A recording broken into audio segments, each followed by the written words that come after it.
Don Jesús Úbeda, buenos días, ¿cómo estás? Yo siempre encantadísimo de tenerte aquí a mi vera. Qué bueno, qué palabras más bonitas. A mi vera de tu trinchera. Bien empezamos, Jesús. Es que hoy estoy muy contento porque, hay que tener cuidado con hacerse amigo de los políticos o con simpatizar con políticos, pero si el político está retirado, ahí tienes como bula papal, ¿no? Y el otro día entrevisté para Centa, una entrevista más literaria de la que vamos a hacer aquí, a Federico Trillo. Me cayó estupendamente por un libro suyo que acaba de publicar, que se llama Memorias de Anteayer, que lo saca con la editorial Deusto, y digo, pues lo voy a traer a la trinchera de llamas. A Trillo no le atraía en exceso, Manu, el ejercicio de mirar por el retrovisor de su vida, pero inspirándose en Ortega y Gasset, no en Juan Ortega, considera que la crisis de la democracia que vivimos camina de la mano con la desmemoria, que permite, según Trillo, y ahora fomenta el olvido de los errores ya vividos para reproducir los aumentados y conseguir los mismos efectos, pero agravados, en este caso una clara deriva hacia la autocracia. Así que en esa se puso a darle la tecla y ha sacado un libro en el que habla de su padre, habla del 23F y sobre todo habla de la refundación del PP y de la llegada del partido que entonces lideraba José María Aznar al Ejecutivo. El libro me parece súper interesante, Manu, y nada, aquí tenemos a todo un expresidente del Congreso, a un exministro de Defensa y a un exembajador en la pérfida Albión, que ama a Shakespeare por encima de casi todas las cosas. Don Federico Trillo, ¿qué tal? Muy buenos días, ¿cómo está? Muy buenos días, hermano, muy buenos días, Jesús, de nuevo. Estoy estupendamente encantado de reencontrarme con Jesús y de estar con vosotros. Auténtico placer. Y además en la trinchera, eso de la trinchera es muy sugestivo, caramba. Sí. Además yo siempre digo, es una trinchera porque estamos rodeados de enemigos, entonces estamos aquí atrincherados. Parecemos, ¿has pensado en cambiarle el nombre del programa y llamarlo Israel? No. La trinchera queda. Un auténtico placer que esté con nosotros, don Federico. Como bien comentaba Muchas Jesús gracias, en la presentación, grandísimo político y historia viva de la política nacional. Don Federico, ¿por qué eligió ese enfoque temporal y qué quería transmitir con este título, Memorias de Anteayer? Bueno, yo escribí las memorias de cuando estuve en defensa porque fue una época durísima, que recordar que, por decir solo tres hitos, ¿no? Perejil, Irak, el 11 de septiembre y Afganistán. Entonces, eso lo hice muy reciente porque creí, y no me equivoqué, que iba a caer sobre mí, sobre nosotros, lo que llaman los americanos una shit storm, es decir, una tormenta de porquería, por decirlo finamente. Y entonces me quedaba la parte primera de mi vida política, la más bonita, la más apasionante para mí, que es cómo se hizo el Partido Popular y cómo yo contribuí y cómo contribuí y cómo hicimos una nueva generación política que llegamos, después de hacer la oposición, yo creo que los deberes bien hechos y que se puede, pensar un poquito sobre ello en estos momentos, desalojar a González y llegar al gobierno. Y entonces me dediqué a eso. Me molestaba efectivamente muchísimo mirar hacia atrás y además es que ya empieza a flaquear la memoria. Churchill decía que se escriben las memorias cuando se tienen, y él lo hizo, cuando era más joven, porque si no luego cuando llega el momento pues no se tienen las mismas facultades. Y yo he tenido que hacer un esfuerzo de recuperar agendas, documentos, pero ahí están y estoy pues satisfecho porque han salido en un momento muy oportuno, pienso.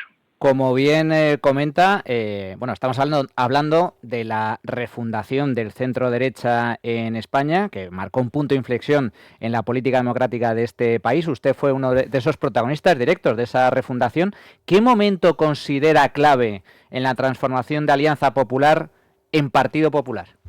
A ver, voy a señalarle dos puntos antecedentes, que son la desintegración de la UCD y la formación junto a Alianza Popular de Fraga de una coalición llamada Coalición Popular, en la que yo ya me inscribo como jefe de la asesoría, único órgano común entre el partido de Fraga de la derecha, el partido del PDP democristiano y el Partido Liberal. Y el segundo momento, pues es el momento en que eso se cae. Dicen que por el techo de Fraga, pero lo que se cayó fue absolutamente el suelo, ¿no?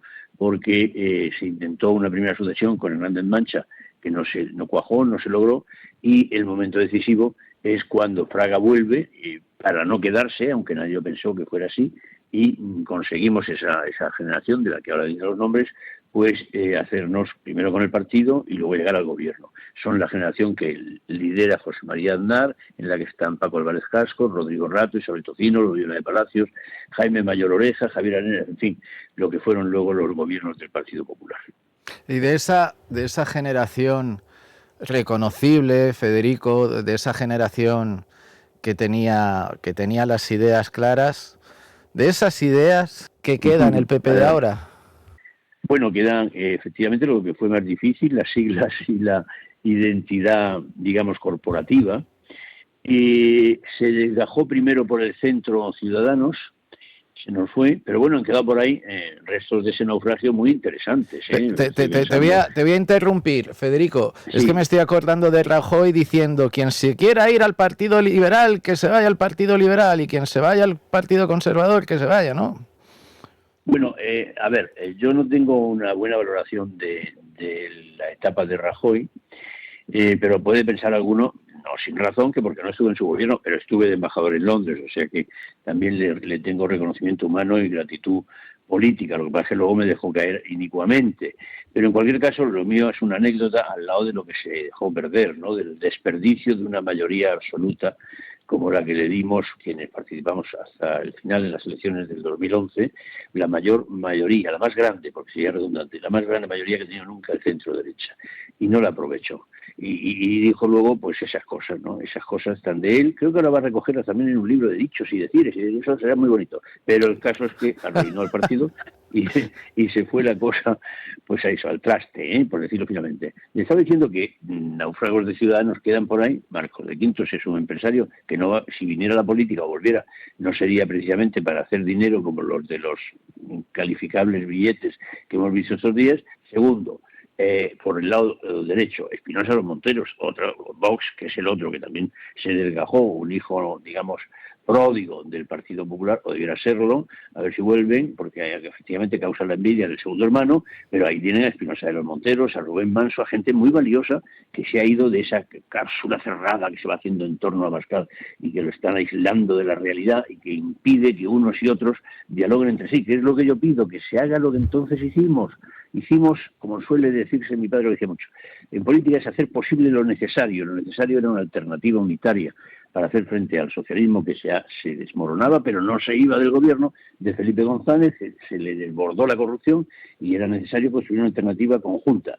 Y la hicimos y finalmente ganamos. Y ahora hay que hacer exactamente lo mismo, con generosidad, con apertura, con renovación. Se hizo y de hecho dio un grandísimo resultado, como bien comenta. Sin embargo, en la situación actual, lo cierto es que el panorama es ciertamente diferente. En su obra se percibe un tono de reivindicación de esa unidad perdida en el centro derecha, pero es que ahora mismo da la sensación, el votante de derechas, que PP y Vox están a la gresca constantemente, en lugar de fijarse más en los puntos en común. ¿Cómo valora usted este clima de tensión, de enfrentamiento entre dos partidos que están condenados a entenderse? Sería sencillamente irresponsable si tuviera que calificarlo en términos normales, porque son dos partidos que están cerrados en sí mismos, pero ahora, y con la que está cayendo, ya no es irresponsable, es suicida, porque si no se entienden, si no dialogan, si no explican, si no se abren, sitúan a España en una encrucijada de la que no nos salva nadie más, porque no hay otra posibilidad, y en la que, repitiendo Pedro Sánchez con las fracciones contrarias al sistema constitucional y a España misma, sería al final tanto del sistema, porque ya vamos camino de ello, cuanto del PP y de Vox, que no se equivoquen, porque no van a seguir ahí retrepados, que es el problema. Mire, a los actos con el rey hay que venir pasado por el cuarto de baño, le dijo Fraga una vez a un embajador que se levantó estando el rey hablando. Mire usted, a estos sitios hay que venir mejor. Pues a la política hay que venir ya, digamos, formado, con profesión. Si es posible, con la vida, por supuesto, profesional resuelta. La familiar, por lo menos, encauzada. La primera hipoteca pagada, porque se puede uno volver a su carrera y a su domicilio. Y si es posible, con la misma mujer, porque luego el poder tiene las tentaciones que tiene. Entonces, eso ahora no se da. Entonces, claro, no salen de ahí ni con rasqueta. y hay que decirlo, hay que abrirse, pero por favor, vamos a acabar con la situación presente, es una obligación moral gravísima. ¿Qué echa don Federico de menos con respecto a la política de entonces, esa política y ese espíritu sobre todo de reconciliación, de diálogo dentro de las diferencias políticas que son lógicas y naturales dentro de la democracia? Estamos viviendo un clima de polarización ciertamente extremo y sobre todo, una pregunta que me gustaría hacerle. ¿Cree que la democracia española está en riesgo en base a la deriva que está llevando el país?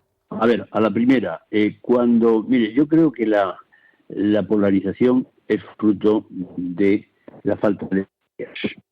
Es decir, cuando faltan ideas, se suplen con insultos. Y cuando falta diálogo constructivo, yo he hablado siempre, y lo recuerdo en el libro, en la etapa en que presidí las Cortes, que el Parlamento es razón de diálogo, razón de la palabra dialogada y dialogante, al cabo de construcción dialéctica de la razón política, ¿no? Entonces ahora falta diálogo, faltan ideas y por tanto se van a los insultos y sobran insultos. En cuanto a la deriva, vamos, yo creo que estamos al borde del precipicio, si no ya más allá. ¿Ustedes se dan cuenta de la enormidad que supone que estemos sin presupuestos toda una legislatura? ¿Cómo vamos a estar prorrogados con unos presupuestos que obedecen a una legislatura anterior con una composición distinta de la Cámara? Aparte de que la prórroga es una excepcional previsión de España, en los regímenes presidencialistas, como ven, se queda el gobierno sin perras, porque desde el siglo XVII, en el parlamentarismo, que es el modelo que tenemos, hay un principio de anualidad presupuestaria, conforme al cual, si no se tiene la habilitación del Parlamento, no se puede gastar. Y aquí estamos en un delito permanente de malversación porque estamos sin presupuestos más de 3 años. Eso por poner un ejemplo que estamos viviendo estos días, para no remontarme a los clarísimos fraudes a la Constitución que suponen la amnistía, una quiebra clara de la reconciliación que usted ha citado y que constituye la base de la Constitución española, la reconciliación social que fue previa a la reconciliación y el consenso político que se logró y que está totalmente roto, o a las muchas derivadas como las cesiones unilaterales a Cataluña o al País Vasco, absolutamente contrarias al principio de igualdad y a la unidad de España que proclama la Constitución, digámoslo sin ambajes. Y sin embargo, pues estamos mirándonos los unos a los otros el ombligo y sin dar un paso hacia adelante y plantear una alternativa, insisto, unitaria, que no unificada y seria, y con ideas. Pues don Federico Trillo, apunten todos ustedes Memorias de Anteayer, de la editorial Deusto, un libro ciertamente recomendable para fijarse en los aciertos, que fueron muchos y muy importantes, que tuvieron lugar en el pasado para lograr esa refundación, esa unidad dentro del centro derecha que permitió posteriormente la alternancia en el poder y la llegada al gobierno del Partido Popular. Señor Trillo, muchísimas gracias, un auténtico placer. Muchísimas gracias a usted, Manu, y a Jesús. Un abrazo a los dos. Muchas gracias.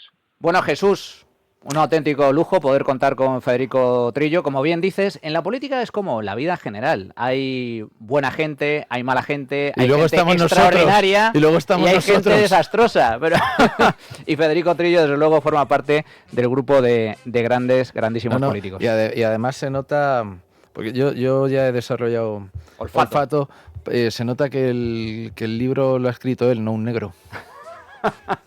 Queda dicho. Muchísimas gracias, Jesús. Hasta la próxima. A ti.